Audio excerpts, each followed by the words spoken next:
Hi there, welcome to my channel. My name is Pamiti and you're always welcome to stop by. Now, after following the inauguration yesterday, Mr. Cyril Ramaphosa's inauguration ceremony, I was pleased to see two presidents from Nigeria that had visited our country. The previous ex-president, Mr. Obasanjo, and the current president, Mr. Tinubu. But I was a bit saddened when I looked at a couple of posts and viewed a couple of videos that gave me the impression that South African president had just plainly ignored the two presidents. This didn't sit well with me because I know South Africans to be people with hospitality, and I was wondering, why would a person invite you to their event and then mistreat you once you are there? Why would a person allow you to travel such a long distance to attend their ceremony and then have a cold feeling or cold shoulder towards you?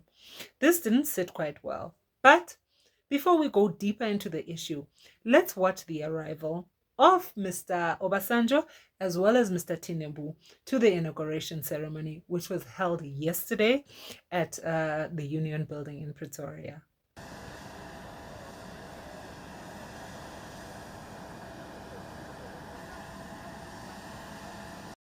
So over here, we witness the arrival of President Tinubu, who is the Nigerian president. This was his arrival into South Africa. We can see there that the old man is going to get into a car and be taken to his hotel in preparation for the inauguration the next day.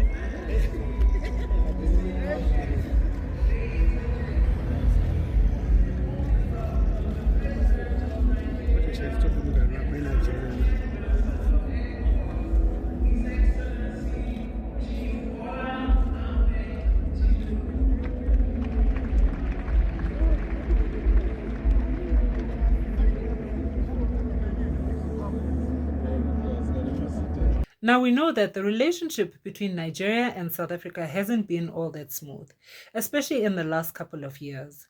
Nigeria and South Africa are extremely competitive. Both of them want the best. Both of them make demands, and they have citizens that are very vocal about who they are, what they want, and when they want it. If you were to see a social media war between South Africa and Nigeria, wow, bombs go off.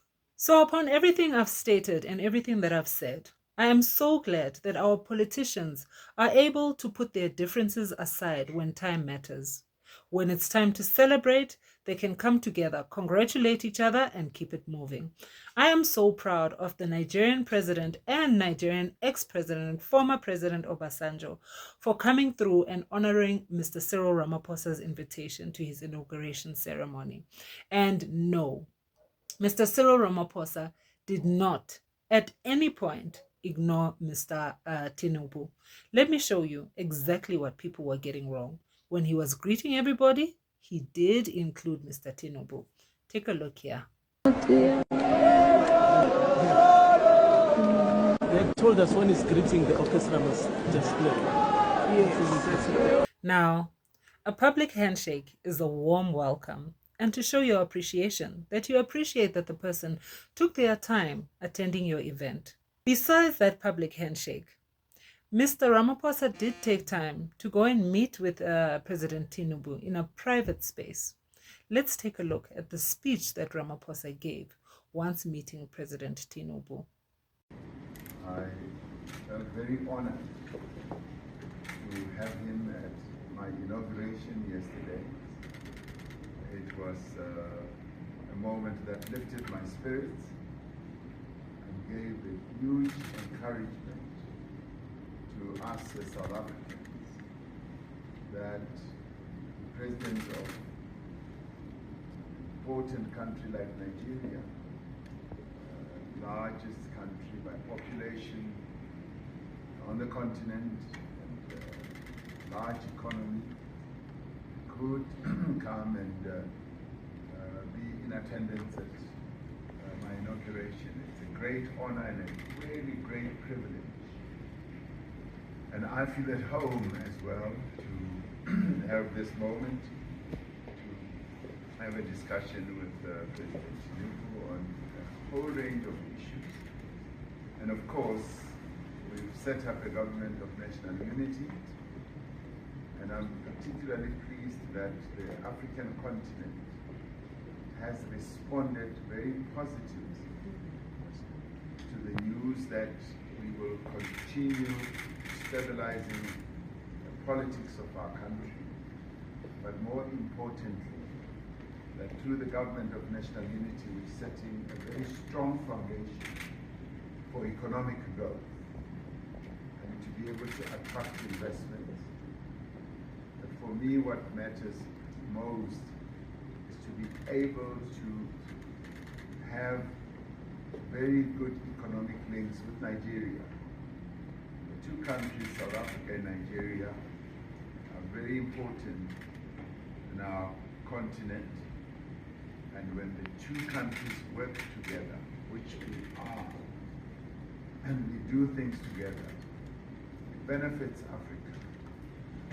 It is the two countries that are among the pillars of our continent.